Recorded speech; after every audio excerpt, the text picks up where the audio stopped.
Welcome to my channel, Train, Don't Strain with me, Mountain Jace. In this series, I want to demonstrate exactly how to target a muscle using the core tenets I expounded in my earlier Foundations of Fitness videos. If you haven't yet had a chance to watch them, I strongly encourage that you do. They will revolutionize the way you approach your gym training sessions. Before I move on to the video footage of me bicep curling the evolutionary way, there are a few crucial points that need to be touched upon.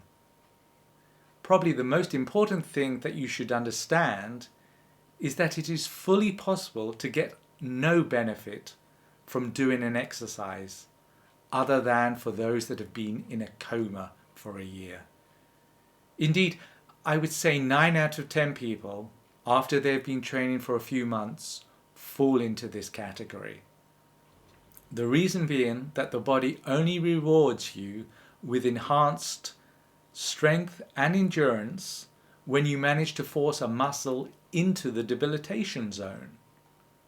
This is the all-important zone that induces the body to say to itself, this muscle has been used so intensely, most likely for flight or fight reasons, that it puts the whole body's very survival at risk.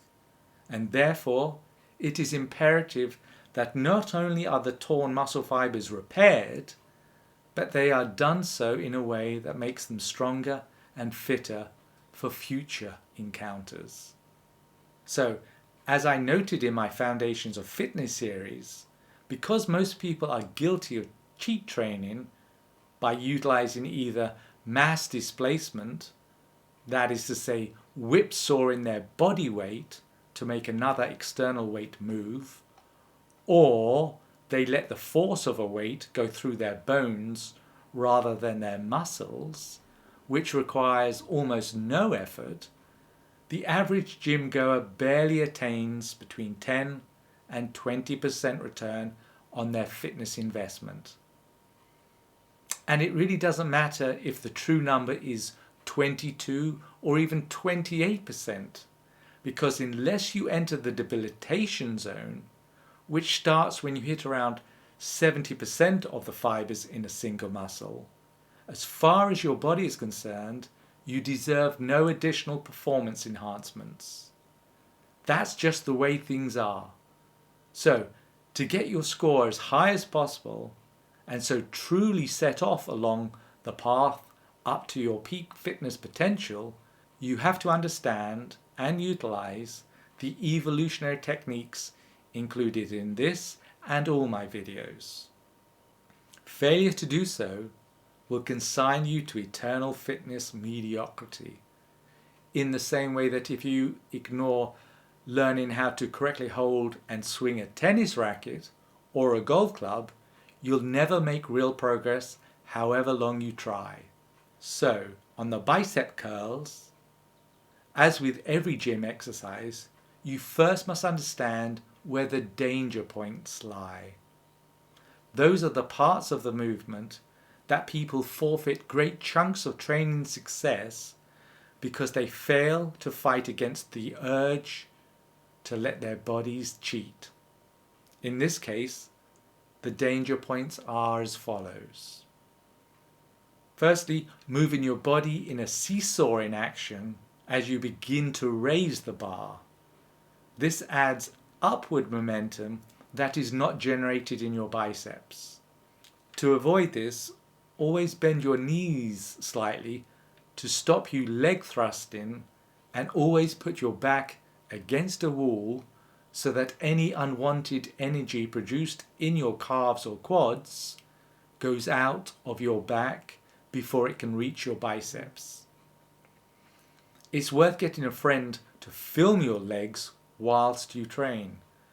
There should be zero movement. If, at the exact same point of every rep, your ankles are lifting off the floor and your calves are tensing, then you know you are failing to isolate and work the biceps, and thus they will never get stronger. Next, Never accelerate at the start of the up movement, but rather keep a strict and constant pace. The other danger point occurs when the bar goes too far above the 90-degree line. This is because the weight on the bar is being supported by the bone rather than the biceps. Always be in complete control of the bar. Take it up slowly and at a constant pace through the positive range of movement. Then, rather than turning your muscle off to let the bar free fall back again, take it down, taking 3 times as long as you needed to raise it. Finally, make sure no other part of your arm or body is moving at any time from the elbow upwards. Especially avoid rotating the shoulders. Make sure the bar rises and falls solely because your elbow joint is going from straight to a little above the right angle. If this angle at your elbow doesn't change, i.e. is the same at all times, then you're simply rotating your shoulders to get the bar to move. Anyway, let me put my muscles where my mouth is and show you exactly what I mean and what you need to do to hit your fitness goals. So, here I am at my gym, showing you the precise way to execute bicep curls. I extend my elbows out in front of my body, and once they are in the right position, they remain static through the entire set.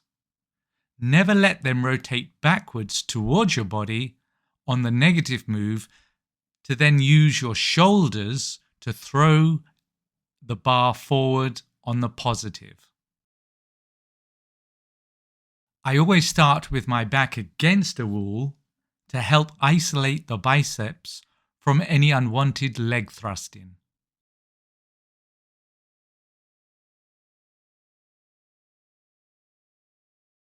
Note the speed at which I raise the bar and then lower it. The time ratio should be approximately 3:1.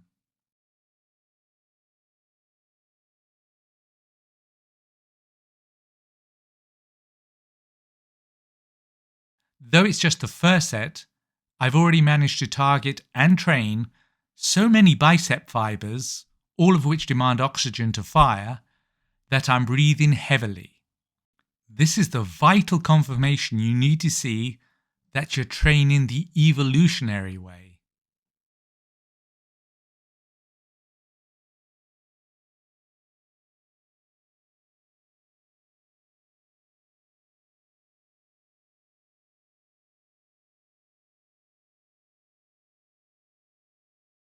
Train the muscle, don't cheat it.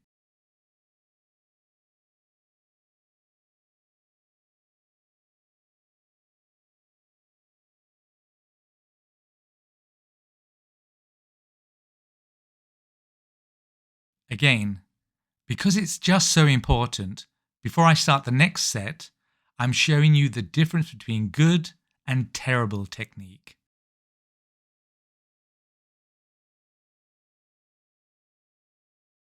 Notice that I'm not letting my arms go fully straight when the bar is at its lowest point, and I'm not dwelling when the bar reaches the top of the positive range. If you do, your muscles disengage. And as far as your brain is concerned, the training count starts again from 0. If you do this for each rep, at the end of your set, you will therefore have earned no future performance enhancements.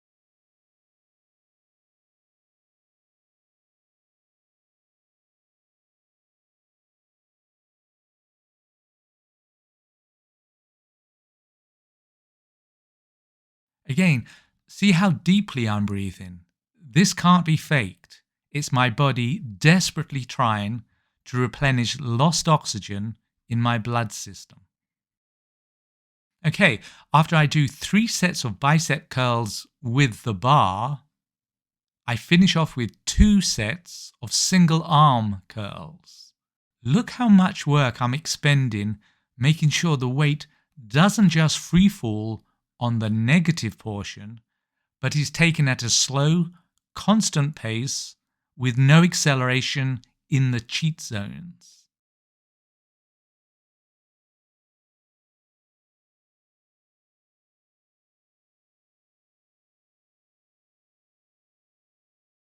My elbows never come back to my body,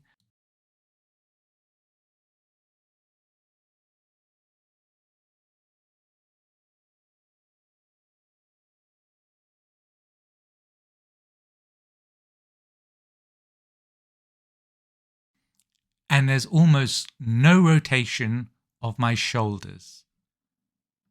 Only my biceps are being trained. The gaps in between each set are kept to around 1 minute.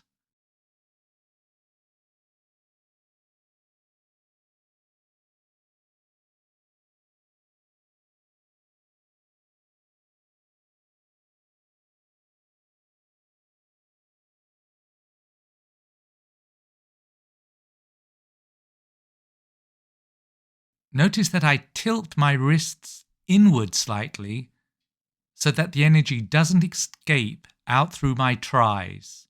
This is very important to grab that extra 10 to 20% of muscle debilitation that ensures by the end I'm well above the 70% threshold that will guarantee my body will build back better. And that's it.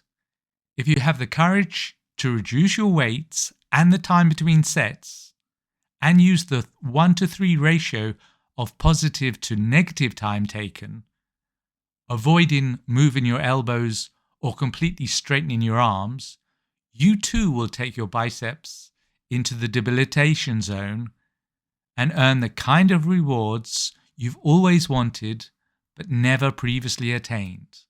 When done correctly, you won't be able to do any more exercises for your biceps other than the ones shown in this video, for you will have micro-torn so many fibers therein that it'll seem foolish to even think of continuing. Far better to stop while you're ahead and move on to another muscle whose time fitness benefit curve is vertical rather than horizontal.